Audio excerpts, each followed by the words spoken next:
Jeudi 24 novembre 2022, 14 heures, utilisateurs, partenaires, membres de la communauté Centréon, bonjour et bienvenue au Centréon Summit 2022. Toujours virtuel cette année, néanmoins, quel plaisir de vous retrouver pour cet événement que nous voulons inscrit dans la durée, un événement qui est désormais le rendez-vous annuel de la communauté francophone de Centréon. Merci d'être là avec nous aujourd'hui, vous êtes près de 700 inscrits pour ce Summit 2022.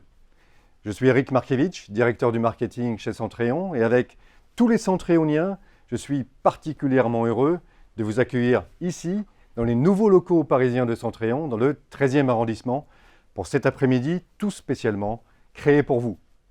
Nous vous avons concocté 3 heures de contenu autour de Centréon de la supervision. Vous saurez d'ailleurs tout sur l'agenda de l'après-midi dans quelques minutes. Mais pour démarrer ce summit, faisons tout d'abord un point sur l'actualité de Centréon, mais aussi sur les produits et la roadmap, avec bien sûr un focus particulier sur Centréon Cloud. Allez, c'est parti!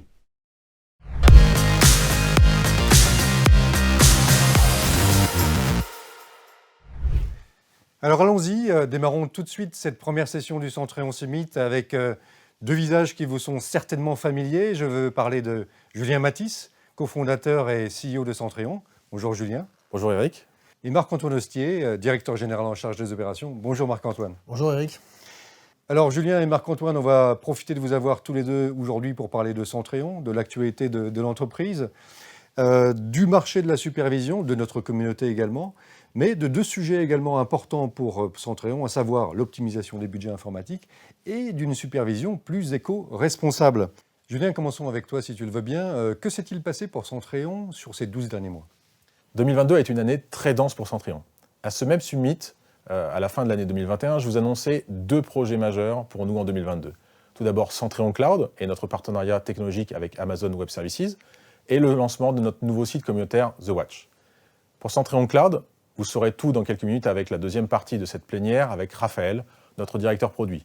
Mais ce que je peux vous dire, c'est que je suis très fier de ce que nous avons fait en quelques mois sur notre offre cloud, qui est aujourd'hui disponible pour tous nos prospects, nos clients et partenaires à l'échelle mondiale. Nous avons obtenu des certifications importantes comme la WAR, la FTR de la part d'Amazon Web Services, et nous avons aussi réalisé des centaines de tests de pénétration et de montée en charge pour nous assurer de la scalabilité et la sécurité de notre plateforme SaaS. Centréon Cloud est le présent de Centréon aujourd'hui et le sera très largement dans le futur. Pour ce qui est de notre communauté The Watch, nous avons maintenant près de 3000 membres sur notre plateforme et nous ajoutons des nouveaux membres à cette communauté chaque mois. Nous avons 7 builders, qui est le niveau le plus haut en termes de grade au niveau de The Watch. Et donc merci à eux pour leur travail, merci de votre aide au quotidien pour aider toute cette communauté à progresser et à grandir. Je sais que vous allez bientôt passer un nouveau cap, un nouveau niveau, en passant Ranger, qui est le prochain grade dans The Watch. Enfin, d'un point de vue performance commerciale de Centréon en 2021, nous avons vu notre chiffre d'affaires croître de 56%, soit plus de 5 fois ce qui se fait sur notre marché. Et nous avons fini l'année avec plus de 800 clients commerciaux et un Net Promoter Score à un niveau de 40, ce qui est un très bon niveau dans notre industrie. Formidable, merci Julien, merci pour ce retour sur 2022 et bravo à toutes les équipes de Centréon. Et pour l'année prochaine, 2023, qu'est-ce que tu peux partager avec nous ? Ce sera une année encore plus intense pour Centréon. En 2023, nous aurons 18 ans. Et quand on est majeur, quand on a 18 ans, on peut faire tout un tas de choses qu'on ne pouvait pas faire avant. Nous emménageons dans des tout nouveaux locaux, ici à Paris, et nous allons certainement dépasser le cap des 200 collaborateurs, ce qui est un chiffre assez important vis-à-vis de notre croissance. Je vous donne également rendez-vous très bientôt pour la mise à jour non pas de notre logiciel de supervision, mais de notre marque et de notre identité visuelle. En toute fin d'année et tout au début de l'année prochaine, vous découvrirez notre nouveau site web et notre nouvelle identité visuelle avec un nouveau logo Centréon. Mais juste un peu de patience, ça ne va pas tarder. D'un point de vue produit, après le lancement de Centréon Cloud, nous allons accélérer nos efforts sur la connectivité et les intégrations de notre plateforme pour superviser toujours plus d'environnements cloud et non cloud. Mais nous étendons également la visibilité de notre plateforme au DEM et donc à la supervision de l'expérience digitale des utilisateurs, Digital Experience Monitoring. Enfin, nous conservons notre forte empreinte open source et une forte orientation durable et responsable à la fois pour notre entreprise mais également pour nos logiciels. 2023 sera l'année de l'optimisation des budgets et de la consommation énergétique, et ainsi l'année de la réduction de l'empreinte carbone de l'IT. On sera en première ligne pour aider nos clients et notre communauté sur ce sujet. Rendez-vous est donc pris, Julien. Alors Marc-Antoine, parlons maintenant du marché de la supervision. Après 2 années difficiles, 2020 et 2021 avec le Covid, 2022 vient avec son lot également de difficultés géopolitiques. Qu'est-ce que ça veut dire pour les grandes tendances de notre marché de la supervision? Quelle en est la dynamique et qu'est-ce qu'il faut en retenir? Alors je pense que la première chose à dire est que notre marché de la supervision, de l'observabilité et de l'IOPS est en pleine croissance. C'est non seulement une bonne nouvelle pour nous chez Centréon, mais aussi peut-être surtout pour vous, les professionnels de la supervision, car votre job n'a jamais été aussi important. C'est d'ailleurs sûrement le bon moment pour demander une augmentation. La deuxième chose, c'est que les budgets des DSI sont sous surveillance. Avec les 2 vagues successives de pression sur les dépenses des entreprises, le Covid, puis la guerre en Ukraine, les DSI sont sous pression pour réduire ou, dans le meilleur des cas, optimiser leur budget IT. Et le budget de la supervision n'y échappe pas. Julien le soulignait, ce sera l'un des grands sujets de 2023 sur notre marché. Pour vous aider dans cette optimisation du TCO, le coût total de possession de la supervision, Centréon propose de vous accompagner sur 3 axes principaux. Le premier, c'est le remplacement de vos vieux outils obsolètes, inadaptés au multi-cloud, trop chers et pour lesquels les ressources sont quasiment introuvables. Le deuxième, c'est la rationalisation, la diminution du nombre d'outils de supervision, qui est de 14 en moyenne d'après notre baromètre de la supervision. C'est ce que nous faisons tous les jours, remplacer de multiples outils par une plateforme Centréon unique. Et le troisième, le dernier, le passage au cloud. Avec Centréon Cloud, vous pourrez mieux maîtriser vos coûts logiciels, matériels et humains. Pensez également à une stratégie best of breed. Dans tous les projets de modernisation, les projets de migration vers le cloud, les projets de refonte des infrastructures, il y a toujours une brique de supervision. Et c'est aussi une opportunité pour vous de choisir Centréon comme brique standard de supervision. En parlant d'optimisation des budgets, Marc-Antoine, on parle souvent d'externalisation. Là aussi, Centréon est un acteur majeur avec une offre tout spécialement dédiée au MSP, n'est-ce pas? Alors absolument. Beaucoup d'entreprises ont fait ou vont faire le choix d'externaliser la gestion de tout ou partie de leur IT vers les Managed Service Providers, les MSP. Ce sont aussi des projets Centréon et de plus en plus de MSP intègrent Centréon dans leur offre d'infogérance. Centréon a d'ailleurs toujours une relation privilégiée avec les MSP et c'est devenu au fur et à mesure la brique de supervision de référence des MSP. Avec plus de 600 connecteurs et une 50aine d'intégrations, notre plateforme de supervision est la plus ouverte du marché et c'est ce qui plaît beaucoup aux MSP. De plus, Centréon dispose de 2 caractéristiques uniques pour le marché des MSP. Nous avons toujours le TCO le plus faible du marché, et ce, avec des facteurs qui tutoient parfois les 50 fois moins chers dans certains cas. Les MSP savent bien que Centréon étant une plateforme à fondation open source, et donc par définition ouverte, extensible, intégrable et programmable, ils pourront toujours adapter une plateforme Centréon aux besoins de leurs clients, quels qu'ils soient, et avec cette flexibilité qu'apporte la capacité de supervision de tous les assets, qu'ils soient cloud ou non cloud. C'est très clair, merci Marc-Antoine. Julien, tu parlais tout à l'heure de Green IT et d'une approche responsable de la supervision. Que voulais-tu dire par là et quel rôle a Centréon dans ce domaine? Centréon s'engage pour un numérique plus responsable aux côtés d'autres acteurs du numérique, comme par exemple au sein du Planet Tech Care depuis cette année. Pour rappel, en France, l'empreinte carbone des services numériques atteint 2,5% de l'empreinte carbone du pays, ce qui est légèrement supérieur au secteur des déchets, par exemple, qui est 2%. De même, pour votre facture énergétique, Centréon peut vous fournir non seulement une cartographie des assets informatiques de votre parc, mais aussi et surtout suivre la différence entre la capacité et l'utilisation réelle de votre système. Un right sizing qui vous permettra sans doute de faire de bonnes économies à la fois sur votre facture IT et sur votre facture énergétique avec moins d'électricité ou de climatisation consommée. Enfin, davantage de mutualisation des ressources en SaaS comme l'utilisation de Centréon Cloud pourra également contribuer à réduire votre facture IT tout en contribuant à une IT et une supervision plus éco-responsable.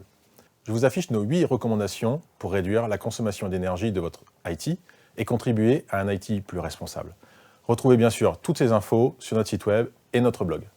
Magnifique, on a envie d'en savoir plus sur cette initiative éco-responsable de Centréon. Merci Julien, merci Marc-Antoine. On a terminé cette première partie de la session d'ouverture du Centréon Summit. Passons maintenant à l'actualité produit et à la roadmap. Pour cela, je vous invite à découvrir encore des nouveaux locaux de Centréon et d'autres intervenants. C'est parti. Merci Eric. Bonjour Raphaël. Bonjour Pierrick. L'an dernier, ici même, tu nous as présenté la roadmap produit. tu es le patron du produit chez Centrion. C'est le moment de faire un petit bilan de l'année écoulée et puis peut-être de parler de perspectives. Très bien. Alors, lors du Summit 2021, nous avions parcouru les 4 thèmes de notre roadmap sur 3 ans. Déploiement, connecteur, visibilité métier et puis expérience utilisateur. Au fil de nos releases cette année, nous avons avancé sur chacun de ces points. Mais, bien sûr, il nous reste du chemin à parcourir et nous restons à votre écoute. Même si le contenu prévu évolue de release en release, ces thèmes restent identiques pour l'année à venir.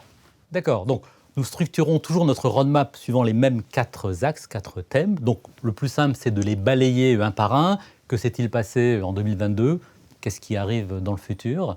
Je commence donc par le premier, qui est comment faciliter le déploiement d'une plateforme Centrion. Alors 2022 fut l'année de la sortie de Centrion Cloud, avec des évolutions de la plateforme pour optimiser cette offre, comme la délégation d'identité avec OpenID Connect, la mise à jour silencieuse, la synchronisation des plugins. Et puis je dévoilerai d'ailleurs des éléments de l'architecture de Centrion Cloud dans ma session sur les coulisses de Centrion Cloud. Donc rejoignez-nous pour voir ce qui se passe derrière le rideau. Et puis nous avons porté la plateforme aussi sous Debian et Alma 8, et nous sommes en train de la valider sous Enterprise Linux 9. Et je vous invite à ce titre à suivre une autre de nos sessions sur la fin annoncée du support CentOS 7. Oui, c'est Laurent Pinsivi qui présentera cette session très importante sur les différents choix possibles qui s'offrent à vous pour remplacer CentOS 7. Et ça, c'est un projet qu'il faut planifier maintenant assez rapidement.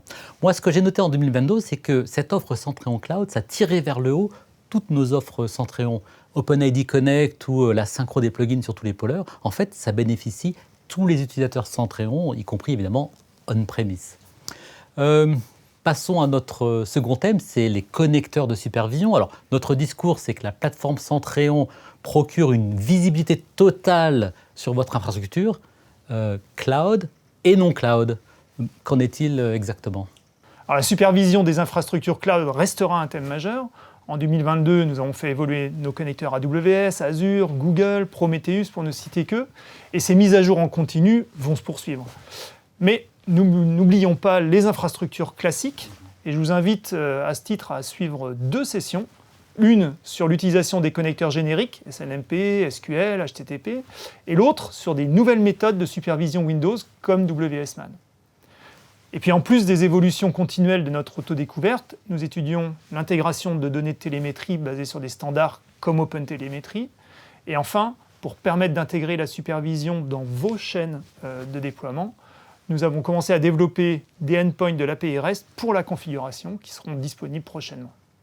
D'accord. Donc, ce sont Philippe Samet et Fabien Thépeau qui présenteront les 2 sessions que tu as mentionnées. Ce que j'observe, moi, finalement, c'est que même sur des infrastructures traditionnelles comme Windows, finalement, ça bouge beaucoup, ça continue à évoluer et on arrive à mélanger des technos modernes comme Prometheus avec des technos anciennes. C'est quand même assez intéressant. Abordons maintenant le 3e thème qui nous est très cher, c'est la visibilité métier, c'est-à-dire la façon d'aligner l'IT sur le business, qui est quand même finalement le plus important. Oui, alors la nouveauté dans ce thème, c'est évidemment le studio MapWeb qu'on vous a invité à découvrir lors de notre phase de bêta. On a aussi une session qui lui est consacrée pendant ce Summit. Et aussi parce qu'il est primordial de mesurer l'expérience du point de vue des utilisateurs, en particulier avec le travail à distance, les déploiements de SD-WAN ou le SaaS. Nous avons établi cette année un partenariat avec Cadiska et développé conjointement un connecteur entre nos solutions.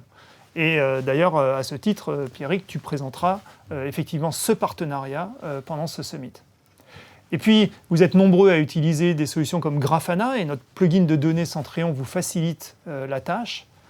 Alors, nos développements à venir s'articulent autour de 2 axes. Un nouveau type de dashboard intégré dans la console qui offrira plus de souplesse, plus de fonctionnalités que les custom views et une nouvelle façon d'agréger et de visualiser les données analytiques. D'accord.